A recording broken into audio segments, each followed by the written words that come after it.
भज विश्वनाथ तुलसीदास जी के पद कमल बारंबार मनाए सिया राम के अनुमत हो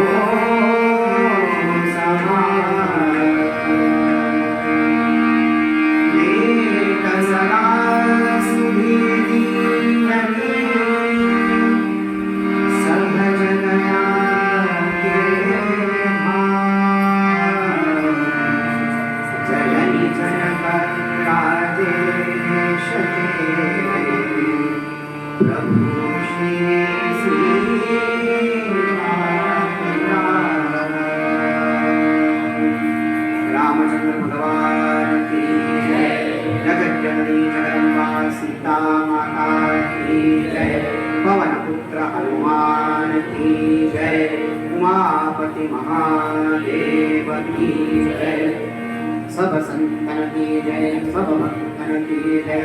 गंगा माता की जय, वेत्रवती माता की जय, नर्मदा माता की जय, भारत माता की जय। अपने अपने माता पिता गुरु गोविंद की जय।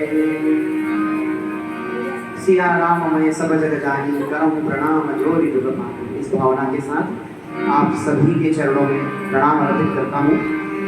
पुनः आपके सामने बताना चाहूँगा कि वैशाख शुक्ल पंचमी, ताकि आप सबको ये बार बार याद रहे, आद्य शंकराचार्य की जयंती थी। उनका प्रकटोत्सव वैशाख शुक्ल पंचमी के दिन हुआ और उसी पावन मुहूर्त में अपनी हनुमान कथा आरंभ हुई।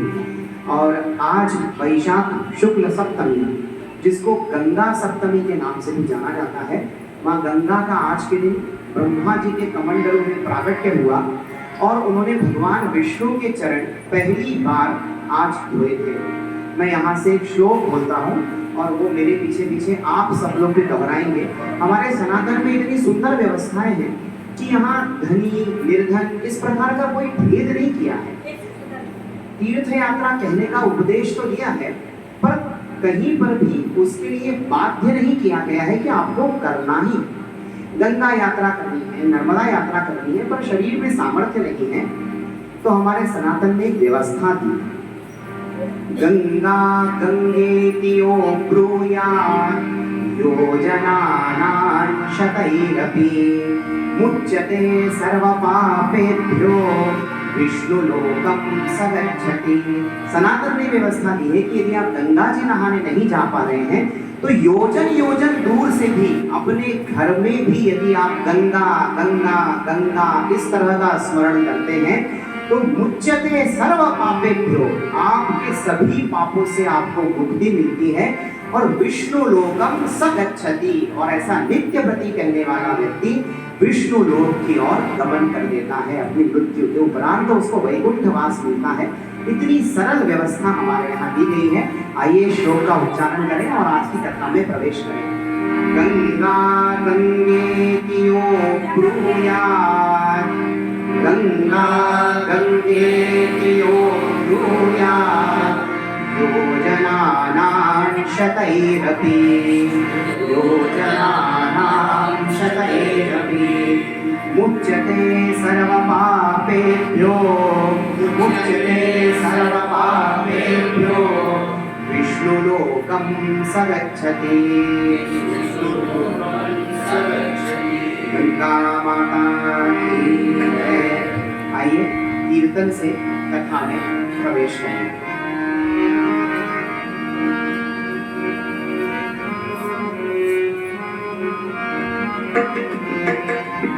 सीताराम हनुमान, सीताराम हनुमान, सीताराम हनुमान, सीताराम हनुमान।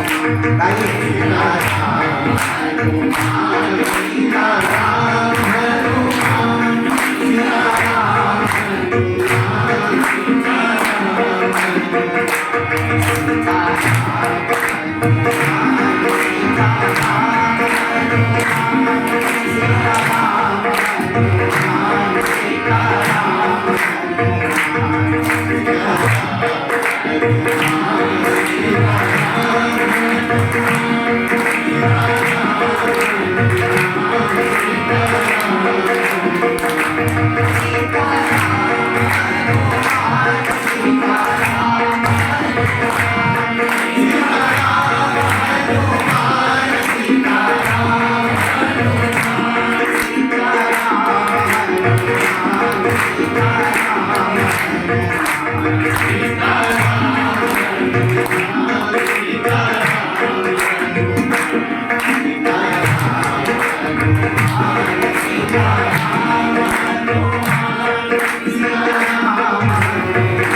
विषय प्रवेश।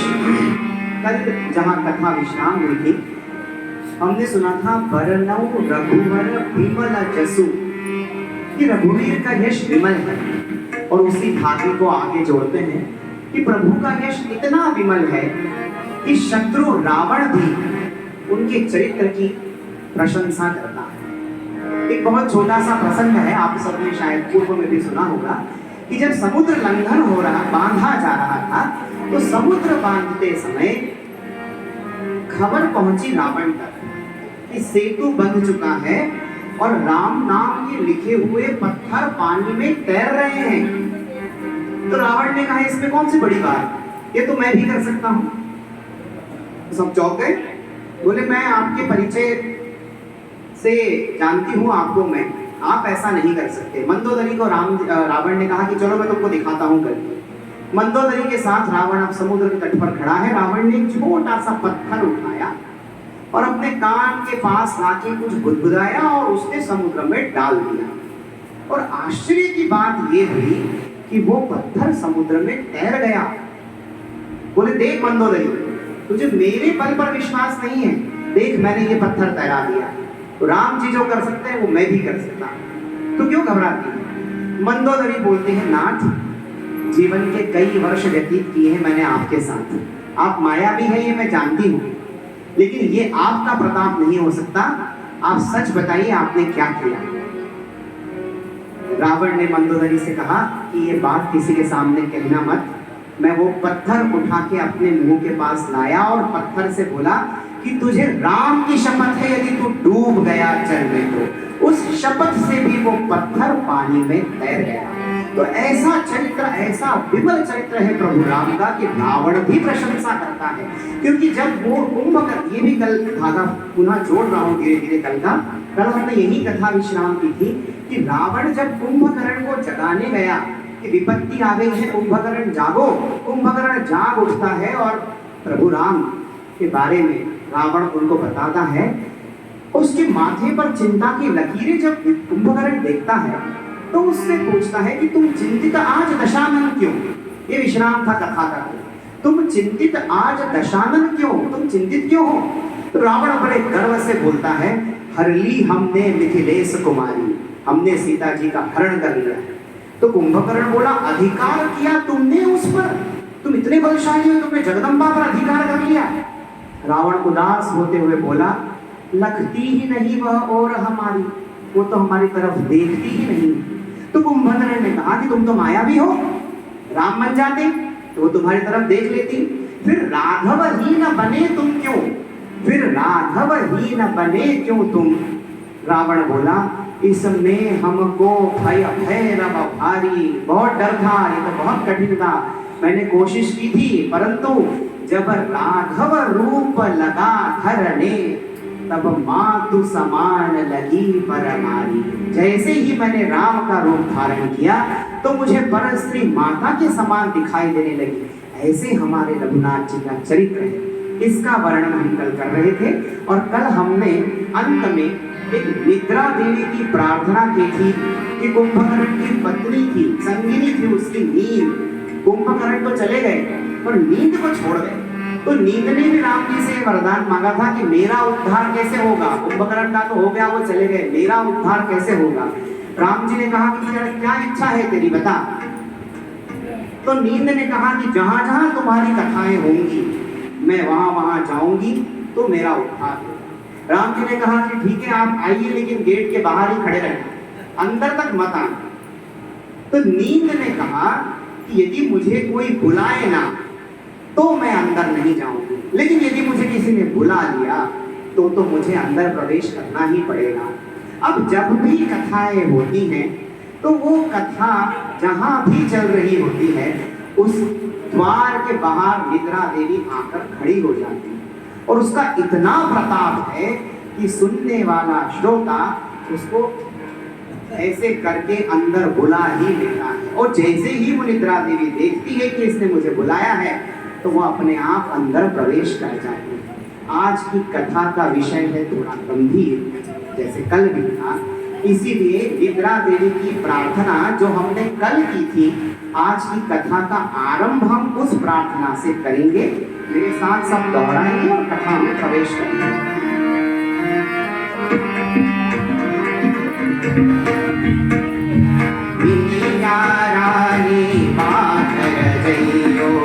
जागर राम भजन ना होए, नित्या रानी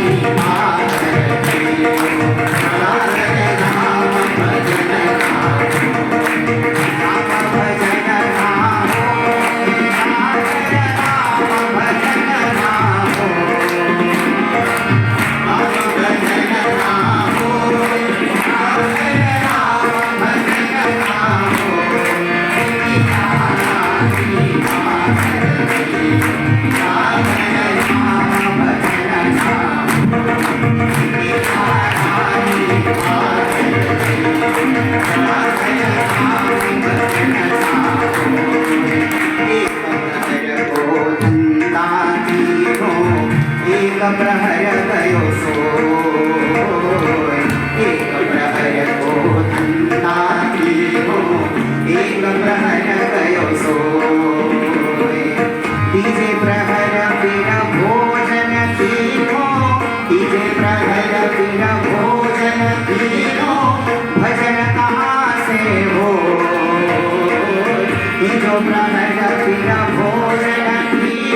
भजन कहाँ से हो दुनिया रानी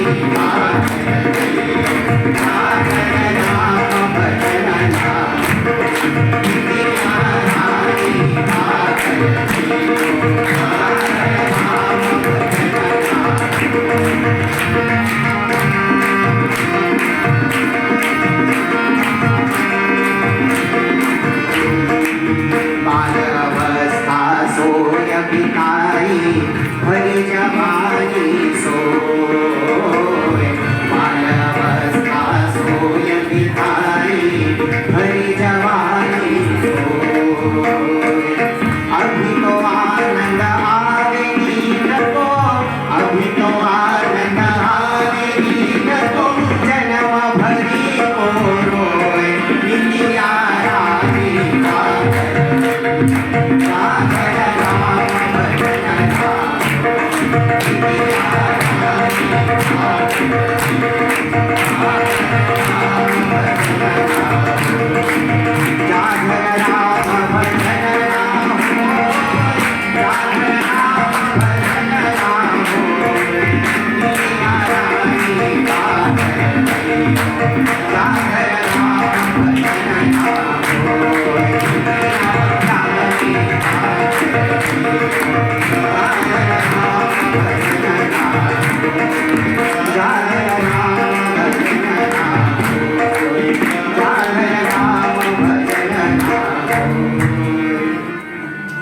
देवी को भगाने के बाद आइए कथा में प्रवेश करें।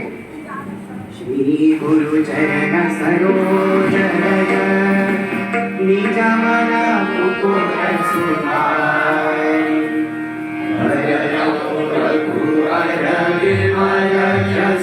यहाँ कथा का विश्राम था कि हनुमान जी मैं रघुनाथ जी के यश का वर्णन करना चाहता हूँ, आप मेरी सहायता करें।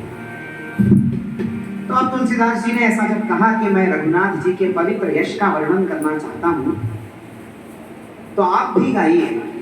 तो लोगों ने कहा कि हम क्यों गाएं, क्या फायदा है, आजकल बड़ी कठिनाई है, बिना फायदे के कोई कुछ करने ही तैयार नहीं होता।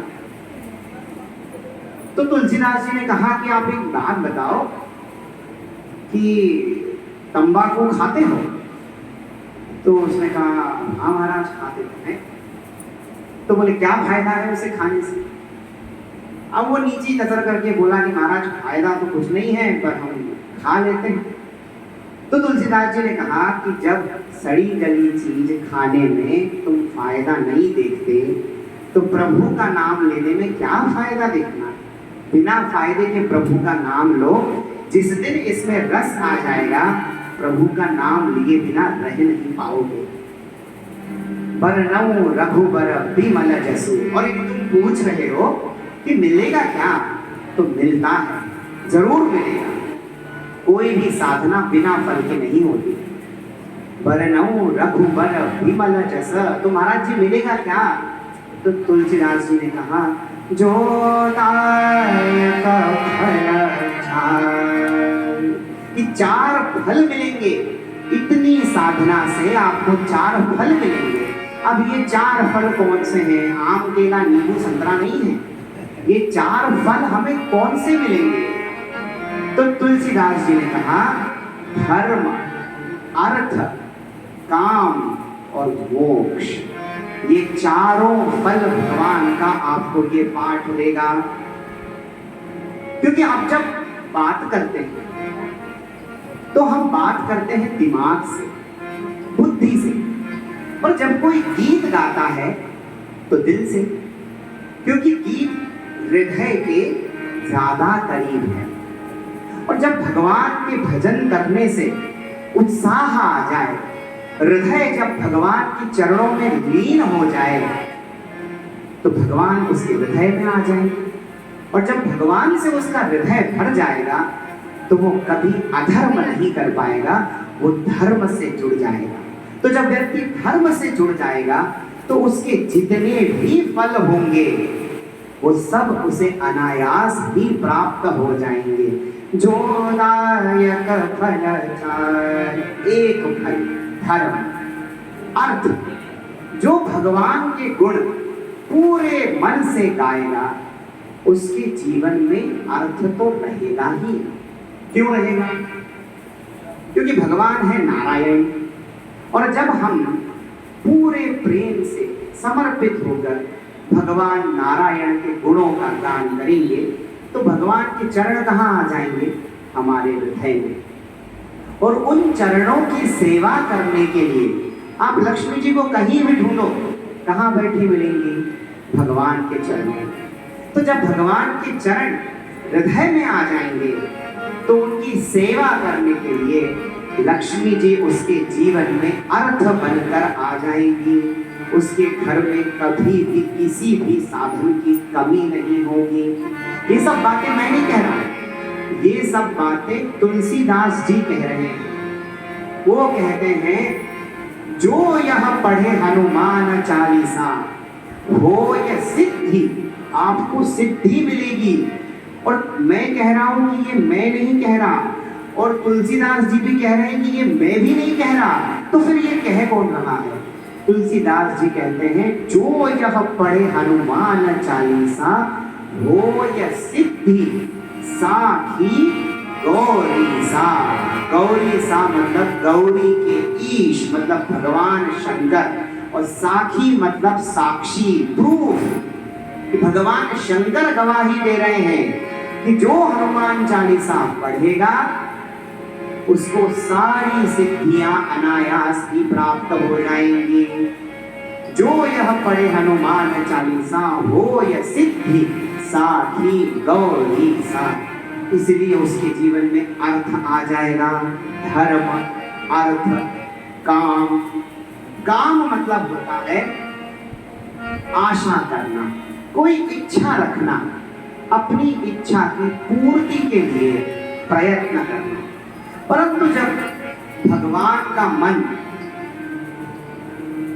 हृदय से भर जाए, हमारा हृदय अभिभूत हो जाए, तो हमारी सारी कामनाएं नष्ट हो जाती हैं।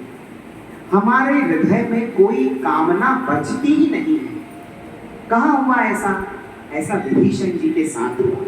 सुंदरकांड में प्रसंग आता है कि विभीषण जी लंका छोड़कर जब भगवान के पास आए तो भगवान के दर्शन करने के बाद विभीषण जी बोले उरकछु प्रथम वासना,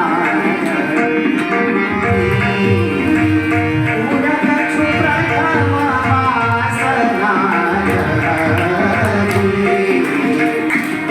पद प्रीति सहित शोभि, रघुपद प्रीति सहित शोभि। पहले कुछ वासना थी राम जी, मैं स्वीकार करता हूँ कि पहले मेरे हृदय में कुछ वासना थी, परंतु अब नहीं रही। आपके दर्शनों के गंगा जल से वो वासना बह गई। प्रभु पद प्रीति सरित सो बद। तो राम जी ने कहा कि तुम तो निष्काम हो गए विभीषण, जब तुम्हें कोई इच्छा नहीं रही तो अब हमारे मन में तुम्हें देने की इच्छा आ गई। तुम निष्काम हुए तो हम सकाम हो गए। जदपि सखा तब इच्छा, जदपि सखा तब इच्छा, मोर दरस मोह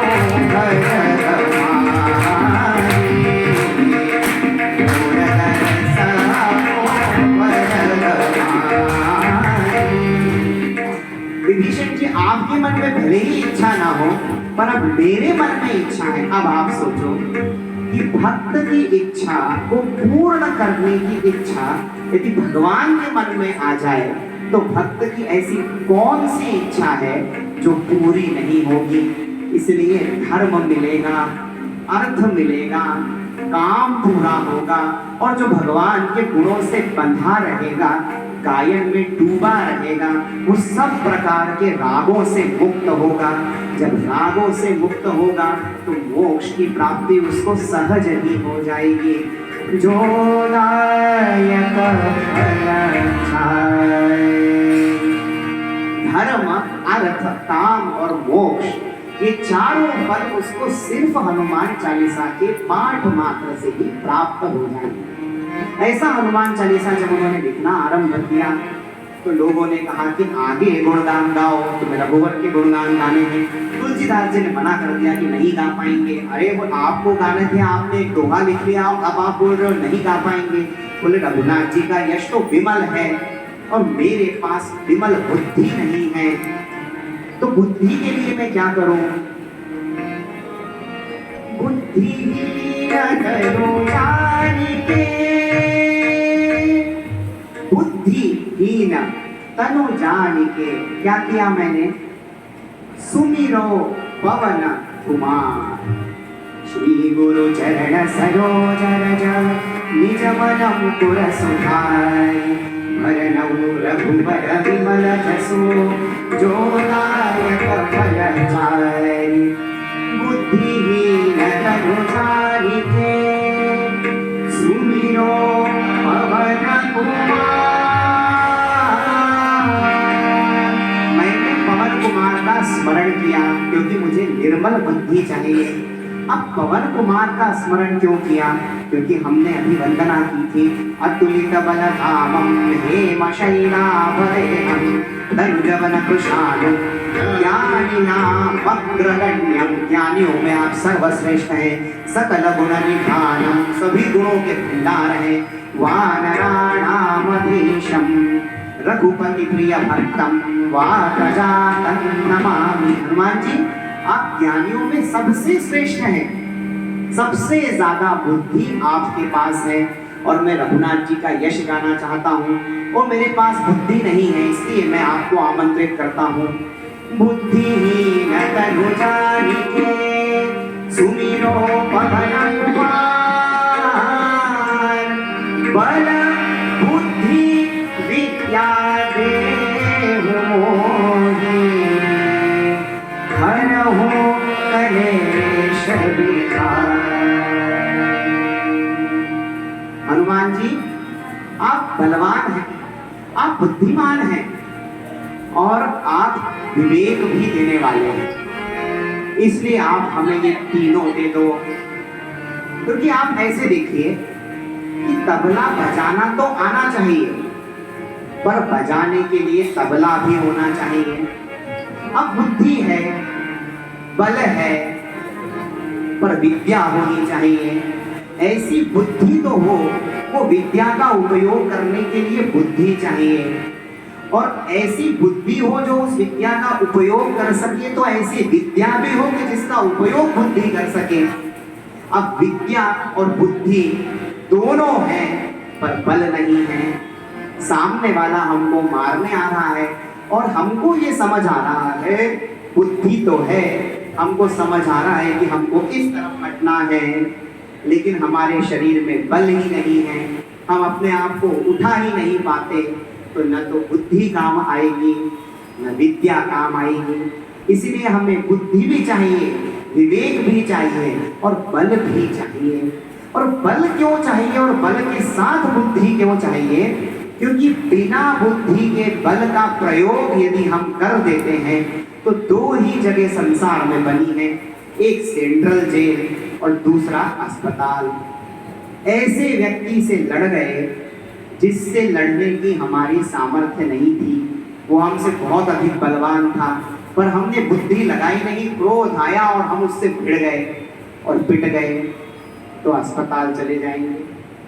और ऐसा व्यक्ति जिसके पास बल नहीं था, कमजोर जानकर उसको ज्यादा सता दिया और उसने शिकायत कर दी, तो फिर हम जेल भी चले जाएंगे। इसीलिए बल के साथ बुद्धि होना अत्यंत आवश्यक है। हनुमान जी क्यों जीत गए?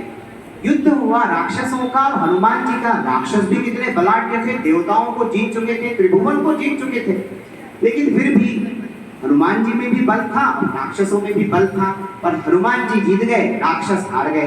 क्यों? क्योंकि हनुमान जी में बल के साथ बुद्धि भी है, पर राक्षसों में बल के साथ बुद्धि नहीं है, सिर्फ बल ही है। और बिना बुद्धि का बल किसी काम का नहीं होता। और हनुमान जी आपके पास तीनों हैं, बुद्धि भी है, विवेक भी है और विद्या भी है और बल भी है।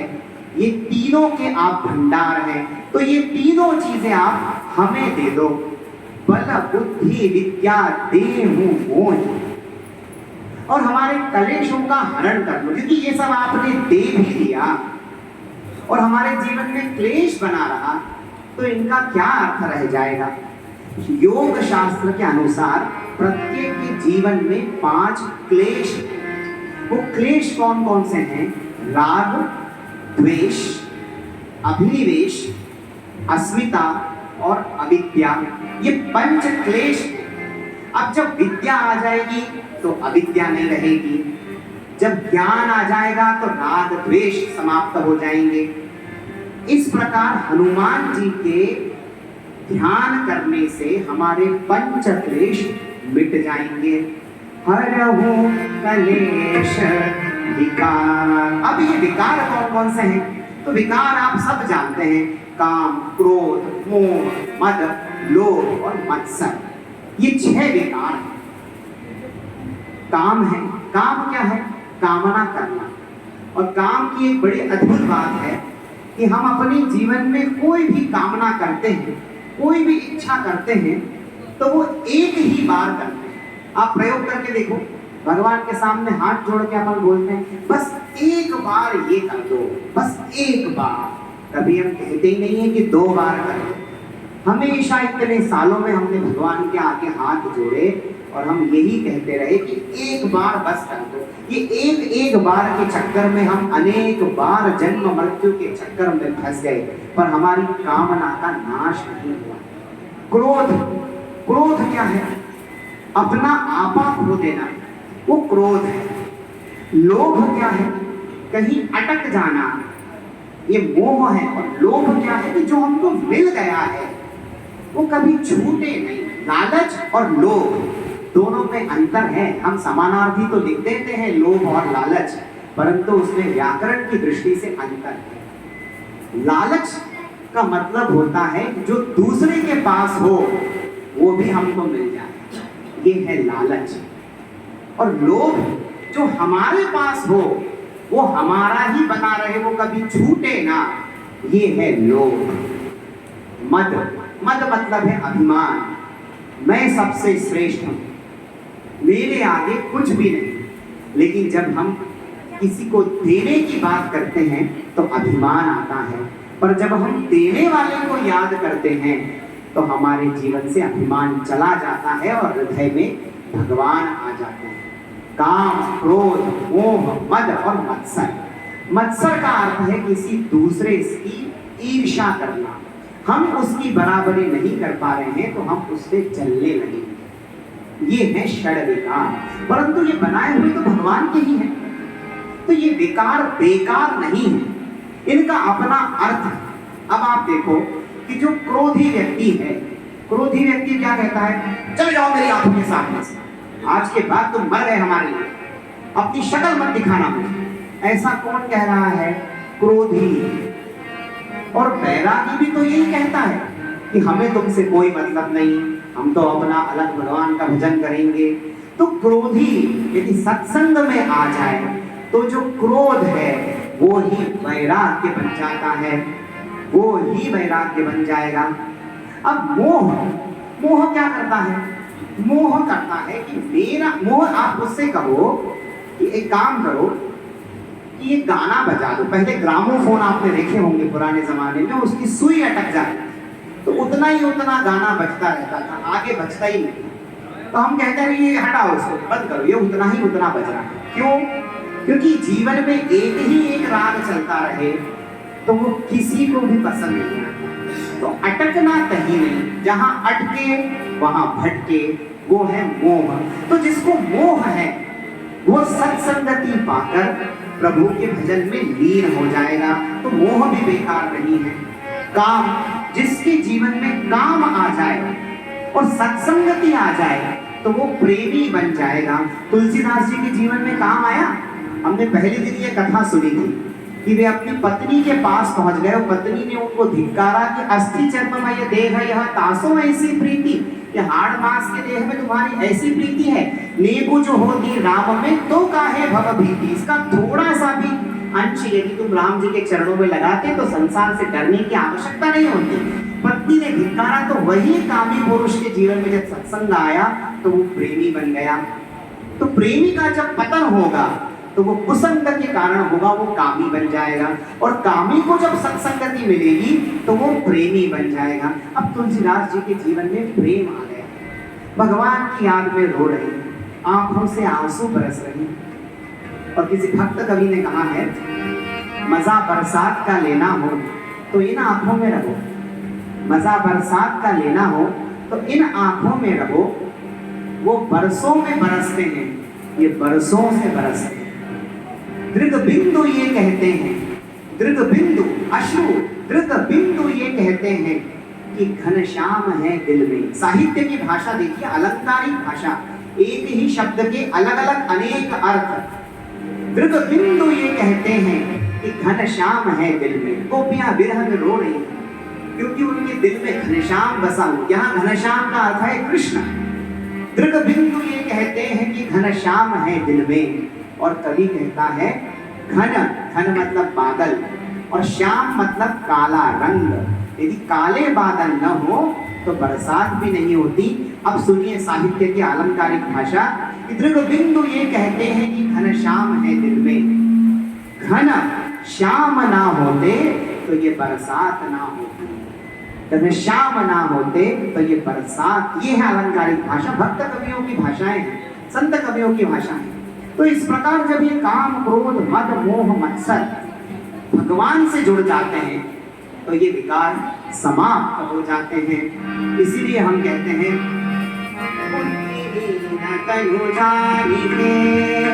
सुमिरो पवन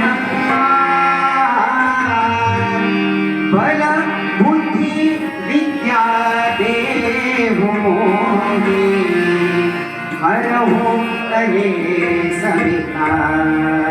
और अब काम यदि हमारा पूरा ना हो तो काम की आफत यह है कि यदि वो पूरा नहीं होता तो हमें क्रोध आ जाता है, और यदि वो पूरा हो जाता है तो दूसरी कामना उत्पन्न हो जाती है। काम पूर्ति पर बढ़ता लोभ, काम पूर्ति पर बढ़ता लोभ, नहीं मिले तो होता क्षोभ। काम पूर्ति पर बढ़ता लोभ, नहीं मिले तो होता क्षोभ।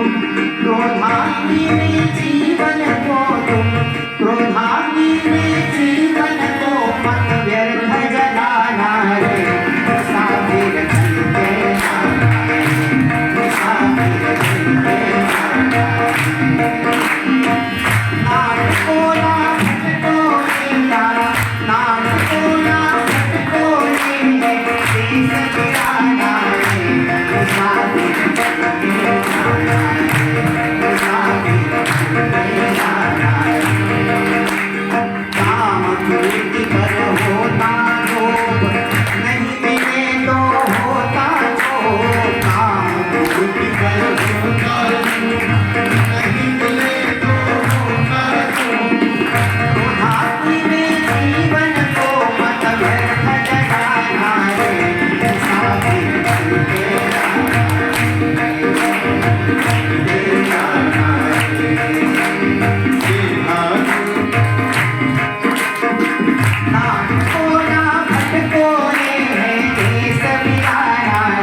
ऐसा है कि क्रोध और काम ये दोनों एक दूसरे से मिले हुए हैं। काम की पूर्ति हो गई तो दूसरा काम, और काम की पूर्ति नहीं हुई तो क्रोध। दोनों ही एक दूसरे से मिले हुए हैं। और क्रोध ऐसा है, अब आप देखिए कि जो बात हम आपको समझा रहे हैं ये कोई हम पहली बार तो नहीं बता रहे हैं, और आप लोग भी ये कोई बात पहली बार तो नहीं सुन रहे हैं। परंतु जब मौका आता है हमारे जीवन में, तब हमारी समझ तो पता नहीं कहाँ चली जाती है। आप तो रहे तो हम जानते नहीं, पर हमारी समझ तो चली ही जाती है। क्यों? क्योंकि भगवान की माया बड़ी प्रचंड है। ज्ञानिनामपि चेतांसि देवी भगवती निशा बलादामुष्य मोहाय महामाया प्रयच्छति। दुर्गा सप्तशती का श्लोक है कि बड़े बड़े ज्ञानियों के चित्त को भी बलपूर्वक माया हरण कर लेती है। इतनी प्रचंड माया है भगवान की। तो तुलसीदास जी भी लिखते हैं, चिंता साबिनी हो नहीं आया, चिंता साबिनी हो नहीं आया, ओ जगदाहिया भी नहीं आया, ओ जगदाहिया भी नहीं आया। ऐसा कौन है जिसको चिंता रूपी सर्पिणी ने डसा ना, खाया ना? और ऐसा कौन है जिसको प्रभु की माया ने फंसाया ना? अच्छा, बड़ा अद्भुत शब्द है संस्कृत का माया। एक संस्कृत का शब्द है और दो अक्षरों से, दो शब्दों से मिलकर बना है, माँ और या। माँ का अर्थ है संस्कृत में नहीं। आपने छोटे बच्चों ने वाक्यों में प्रयोग सुना होगा, तो आप लिखते हैं अत्र माँ तिष्ठ, यहाँ मत बैठो। माँ मतलब नहीं, और या स्त्रीलिंग है। या का मतलब है जो। तो माया का अर्थ ही है कि जो नहीं है। माँ मतलब नहीं और यो मतलब जो नहीं है वही माया है। जो नहीं दिखती वही माया है। और इतनी प्रचंड है ये माया कि हम दिन भर दूसरों को सिखाते हैं क्रोध नहीं करना चाहिए। हम घरों में लगा के भी रखते हैं कि क्रोध अकल को खा जाता है। स्टेटस भी लगाते हैं, सब जगह लिखते हैं, परंतु जब हमको क्रोध आ जाता है तब हमारी समझ पता नहीं कहाँ चली जाती है। करता नित्य विरोध क्रोध का,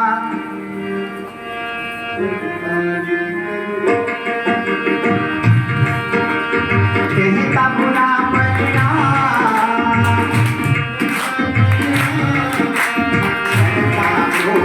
क्रोध नित्य का, कहता बुरा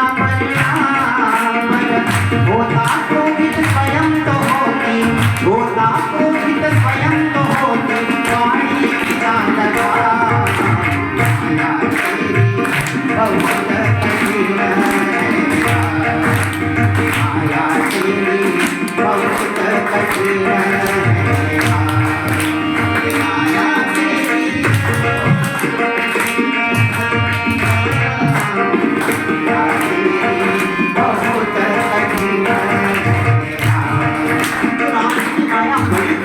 बड़ी कठिन। और गरुड़ जी को जब काकभूषुंडी जी मिलते हैं तो काकभूषुंडी जी कहते हैं कि निज अनुभव मैं कहूँ खगेशा, कि मेरा अनुभव है गरुड़ जी, निज अनुभव मैं कहूँ खगेशा, बिनु हरि भजन न मिटहि कलेशा। बिना हरि भजन के कलेश नहीं मिट सकते। तो हमें क्या करना पड़ेगा? भगवान का भजन करना होगा। और भगवान का भजन करने के लिए ही तुलसीदास जी हनुमान चालीसा आरंभ करते हैं। जय हनुमान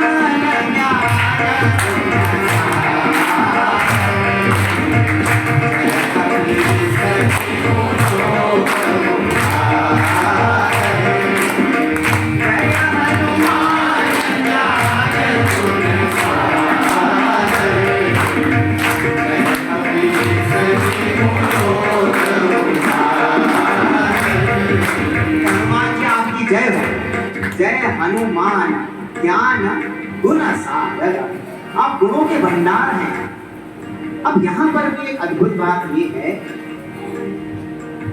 कि ये ज्ञान आया कहाँ से? क्योंकि शास्त्र कहता है गुरु बिनु होय न ज्ञान।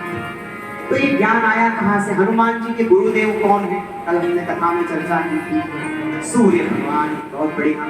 अब सूर्य भगवान से ये हनुमान जी ने ज्ञान पाया है, तो ज्ञान उनके पास आ गया।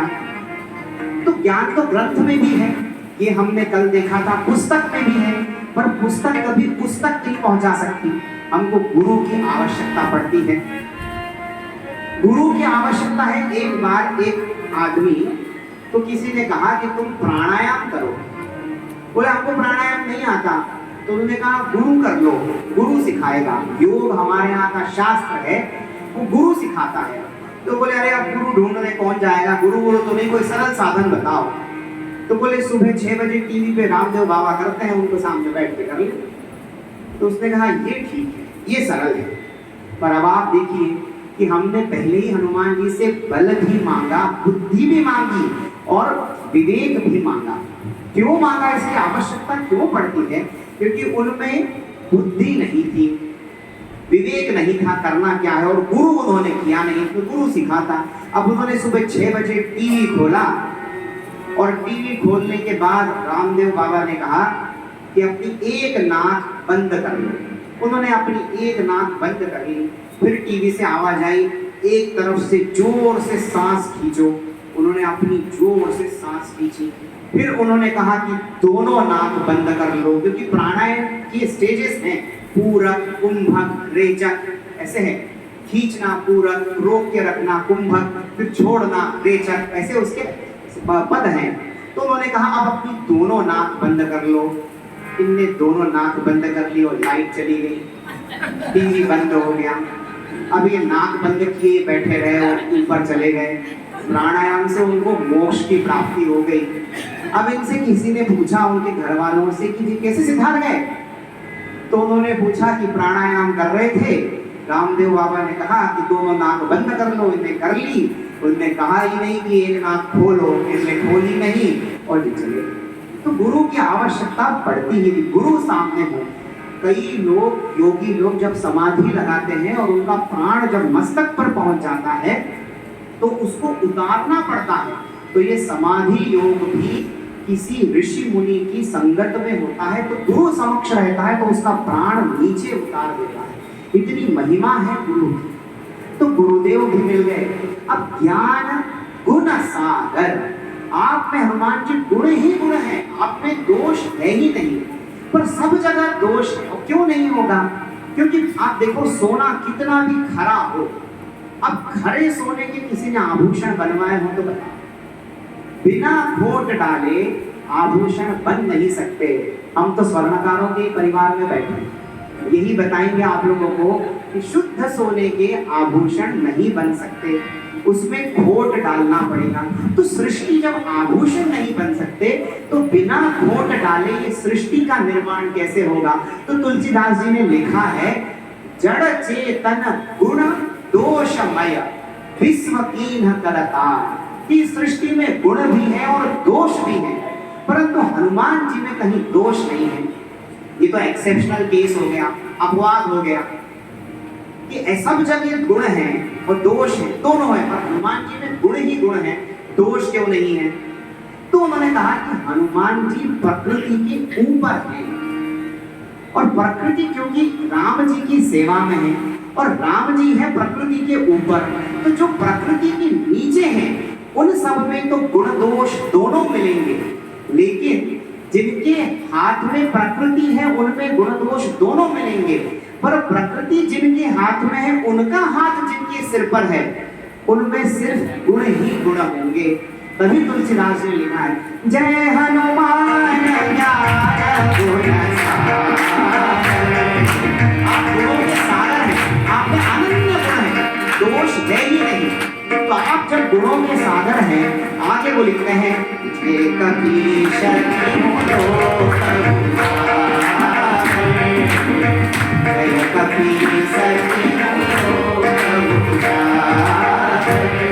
अब कपि मतलब होता है बंदर, और ईश मतलब उनका राजा। तो कपियों के राजा तो सुग्रीव हैं। फिर हनुमान जी को तुलसीदास जी ने कपीश क्यों कहा कि आप राजा हैं? तुलसीदास जी ने कहा हमने नहीं कहा, सुग्रीव जी ने कहा। अब कहाँ कहा सुग्रीव जी? बोले जब अयोध्या से सब लौट रहे थे, विदा हो रहे थे, तो सुग्रीव जी ने हनुमान जी से बात की और उनको बोला, हम सब सेवकाति बड़भागी, सकल सगुण ब्रह्मानुरागी, सकल सगुण ब्रह्मानुरागी। हम सब जितने भी सेवक हैं वो अत्यंत बड़भागी हैं, मतलब सौभाग्यशाली हैं। क्यों है हम इसलिए सौभाग्यशाली हैं क्योंकि हमने सगुण ब्रह्म की उपासना सदा की है, संतत सगुण ब्रह्म अनुरागी। पर साथियों, आज हम सब दूर जा रहे हैं। राम जी ने हमको अपने अपने घर जाने के लिए कह दिया, उपहार दे दिए और बोला अपने अपने घर जाओ। परंतु हनुमान, तुम्हें उन्होंने घर जाने नहीं कहा। तो हम तो बड़भागी हैं, हम कथा सुन रहे हैं, हम बड़भागी हैं। सुग्रीव जी सेवा कर रहे हैं, वो बड़भागी हैं। पर सुग्रीव जी कहते हैं, हनुमान सम नहीं बड़भागी, हनुमान सम नहीं बड़भागी, को राम चरण अनुरागी, को राम चरण अनुरागी। हम बड़भागी हैं, परंतु हनुमान जी जैसा बड़भागी कोई नहीं। तुम आज भी उनकी सेवा में हो, इस वजह से, इस दृष्टि से तुम हम सब वानरों में प्रमुख हो। इसीलिए तुलसीदास जी ने उस प्रमुख का रूपांतरण किया, वानराणामधीशम। तो यहाँ उन्होंने लिखा जय कपीस, और आगे वो लिखते हैं कि हे कपीश, तुम्हारे यश से तीनों लोक उजागर हैं। अब यहाँ एक कथा है। कथा ऐसी है कि देखिए, हनुमान जी ने बचपन में सूर्य भगवान को निगलने के लिए एक छलांग लगाई, वो आकाश में पहुंच गए। तिहुपुर मतलब 3 लोक, और 3 लोक आप जानते हैं, आकाश, पाताल और धरती। 3 लोक हैं, आकाश, पाताल और धरती। तो हनुमान जी ने एक छलांग लगाई और सूरज के पास पहुंच गए। सूरज के पास पहुंचकर उन्होंने उसको निगल लिया, और सूरज को निगलने के बाद जब देवताओं ने प्रार्थना की तो उन्होंने सूरज को छोड़ दिया। तो देवताओं ने आकाश में जय जयकार की, तो एक लोक में उनका यश फैल गया। दूसरा, धरती पर तो उन्होंने राम जी की इतनी सेवा की कि लोग कहने लगे कि मोरे मन प्रभु अस विश्वासा, राम ते अधिक राम कर दासा, कि राम जी से अधिक आपका यश है। तो धरती में भी हनुमान जी का यश फैल गया। और फिर पाताल भी हनुमान जी गए थे और वहां से राम लक्ष्मण को निकाल लाए थे, तो पाताल में भी उनका यश फैल गया। तो उन्होंने लिखा है कि तीनों लोगों में आपका यश है। और इसका एक और भी अभिप्राय है कि हनुमान जी अपने जीवन काल में सदा 3 लोगों की सेवा में रहे, राम जी, लक्ष्मण जी और सीता जी। तो इस दृष्टि से भी विचार करें तो लक्ष्मण जी हैं शेषावतार, भगवान शेष का अवतार है लक्ष्मण जी, और उनके मस्तक पर टिकी है पृथ्वी। तो लक्ष्मण जी कहाँ हुए? पाताल में। तो लक्ष्मण जी पाताल में, और सीता जी का जन्म कहाँ से हुआ? धरती से। तो सीता जी धरती से संबंधित हैं। और भगवान राम है नारायण, उनका वास है स्वर्ग वैकुंठ वास, तो वो है आकाश संबंधित। और तीनों लोग लखनलाल, सीता जी और राम जी, तीनों ही भगवान हनुमान के ऋणी हैं। तो वो तीनों ही उनका यश गान करते हैं। इसीलिए तुलसीदास जी ने लिखा है, जय हनुमान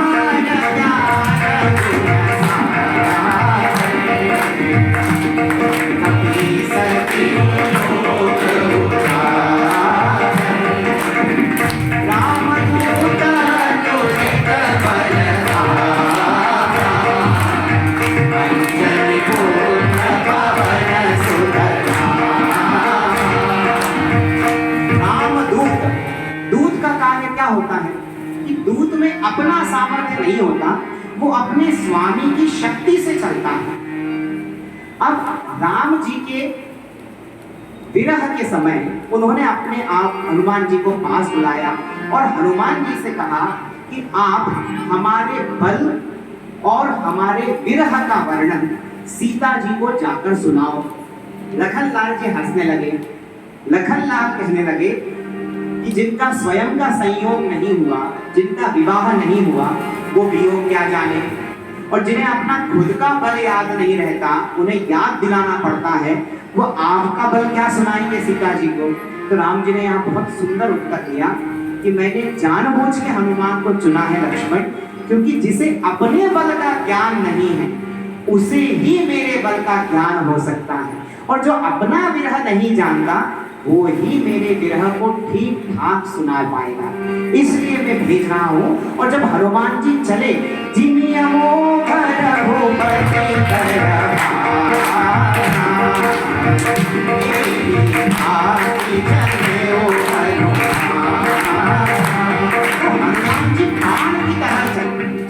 अच्छा, बाण को चलते तो आप सबने देखा होगा, रामायण में खूब बाण चले आपने देखा होगा। तो क्या बाण के पांव हैं? बाण के पांव तो नहीं है। तो और भी बहुत सारी ऐसी चीजें हैं संसार में जो बिना पांव के चलती हैं। जैसे हमारे यहाँ कोई मेहमान आया तो हम स्वागत में उसको पूछते हैं कि ठंडा चलेगा कि गर्म। आपको ना ठंडा चलता है ना गर्म, हम चलाते हैं। एक आदमी बड़ा विचित्र, उसको पूछा कि आपको दूध चलेगी कि चाय? तो वो बोलता है कि जब तक चाय बन रही है तब तक दूध ले आओ, दोनों ही चलता है। अब ना चाय चलती है ना दूध चलता है। हम लोग बोलते हैं अभी क्या कर रहे हो? तो नाश्ता चल रहा है, तो हम नाश्ता भी चलाएं। तो बहुत सारी चीजें ऐसी हैं जो बिना पाँव के ही चलती हैं। अच्छा, चाय किचन में थी तो वो आई तो बाहर तक, तब चली, पर चली किससे? किसी के हाथ से चली। तो ऐसे ही बाण है कि बाण में अपनी शक्ति नहीं है, बाण चलता है किसी दूसरे की शक्ति से। तो हनुमान जी कैसे चले? जिमे अमोघ रघुपति कर बाणा, बाण की तरह चले। और सीता माता को जाके बताया कि मैं समुद्र पार करके नहीं आया हूँ, मैं तो बाण हूँ। शक्ति तो किसी और की है जिसने धनुष पर रख के इतनी जोर से खींचा कि मैं यहाँ लंका तक आ गया हूँ। तो बाण जितनी तेज चलेगा उसका क्रेडिट चलाने वाले को जाता है, न कि बाण को। तो जितना परफेक्ट चलाने वाला होगा उतना तीव्र वो निशाने को जाकर भेदता है। ये बाण चलाने वाले की विशेषता है। तो हनुमान जी यही कहते हैं कि मैं तो बस बाण हूँ, मेरी गति तो मेरे स्वामी के हाथ में है। इसलिए हनुमान जी दूत हैं। राम दूत अतुलित बलधामा,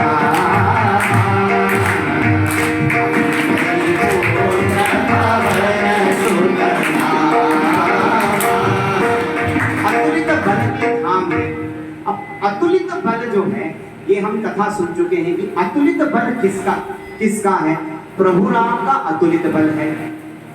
और अतुलित बल जो है हनुमान जी के पास भी है, क्योंकि वो अतुलित बल के धाम है, वो प्रभु राम का है। एक बार रावण और हनुमान जी में युद्ध हुआ, एक क्षेपक कथा है।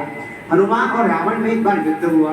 रावण बोलता है कि देखो ताकत तुममें भी है और ताकत हममें भी है, तो बहुत लंबी लड़ाई चलेगी।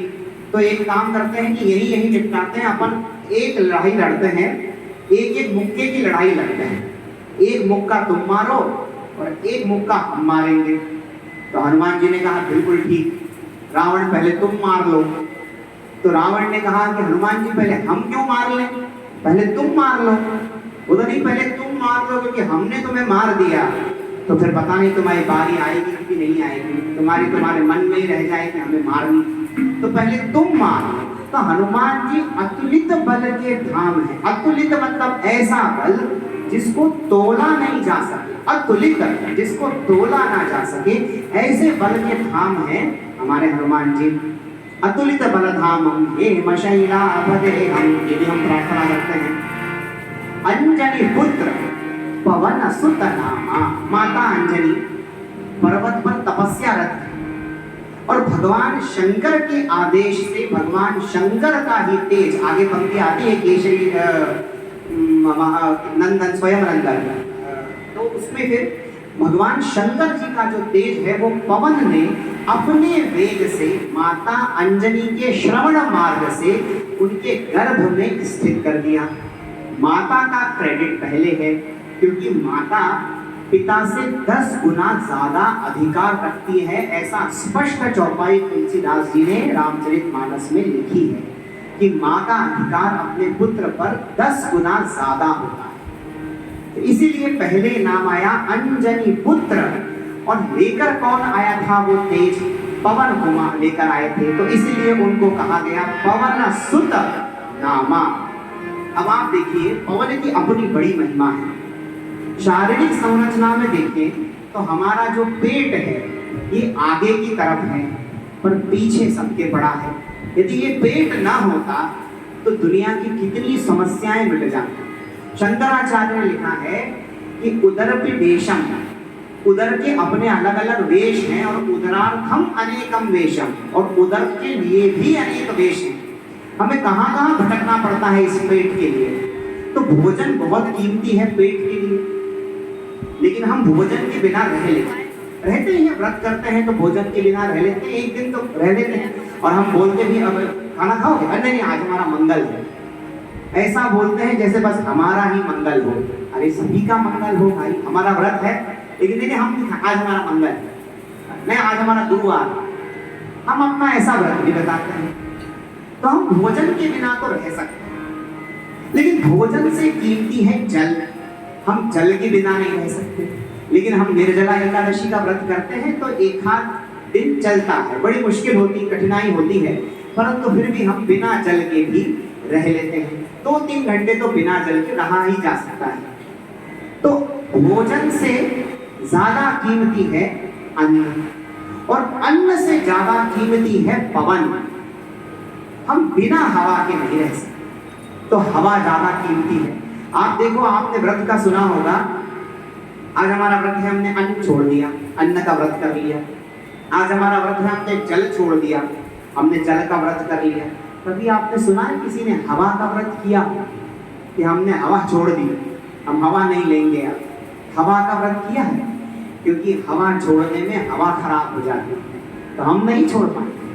अब जब हवा का व्रत हम नहीं कर पा रहे हैं, अर्थात हवा कीमती है, और फिर भी इसकी डिमांड नहीं, फिर भी इसका संरक्षण नहीं।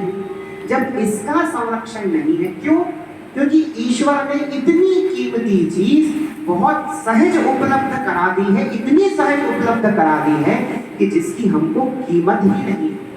ऐसे ही हनुमान जी की महिमा है कि राम जी के चरित्र में वो इतनी सरलता से सम्मिलित हैं कि उनकी महिमा को कोई जान ही नहीं पाया। जैसे पवन की महिमा है कि कोई जान नहीं सकता, पर वो कितना महत्वपूर्ण है, ऐसे ही पवन सुत की महिमा है कि जिसको कोई जान नहीं सकता। इसीलिए